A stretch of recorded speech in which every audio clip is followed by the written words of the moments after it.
a day of my life as a girl nga nag-vlog for today. So, I am Ria J. Poyot, 19 years old from Junio Sampondel Sor, from BS Bio Block A.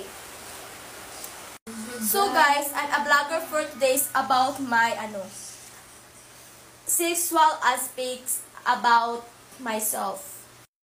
So guys, ang aking sexual aspect is about dangal at pagkikilala sa sarili.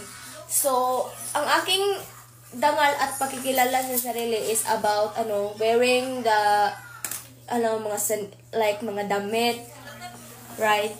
Oh, yes. So, nung una guys is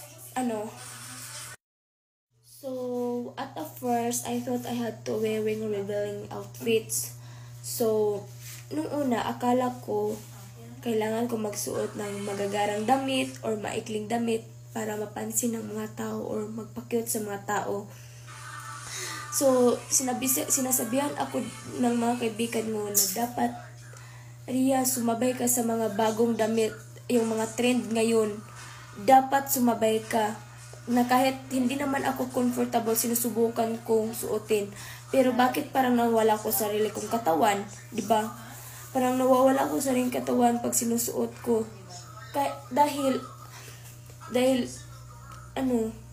kasi pinupush ka ng mga kaibigan mo na susuotin yung damit na hindi mo kayang suotin kasi para lang mapansin ka ng mga tao, di ba? Or mga lalaki. Or magpa-cute ka ba dyan? Susutin mo lang yun para mapansin ka? No! So, isang gabi, na-realize ko hindi pala manika ang katawan ko, hindi produkto para i-place ang iba. Naiyak ako nang malaman kong nailabag ko pala yung sarili kong hangganan. Hindi dahil sa ayaw kong magmahal, kundi sa nais kong magmahal ng buong dangal para sa aking sarili, di ba? So, na-realize ko talaga lahat kung ano pala ang sa akin, hindi yung ipinupush ako. Diba, meron naman tayong sariling brain. Like, oh yes. So, ang tunay na relasyon is nagsisimula sa pagrespeto mo sa sarili mo. Kung ayaw mong magpakita ng skin, huwag mong magjowa. Okay lang naman, di ba? Ang mahalaga, alam mo ang halaga ng iyong pagsang-ayon sa iyong sarili, kung ano ang tama or ano ang mali. So, this is our advice.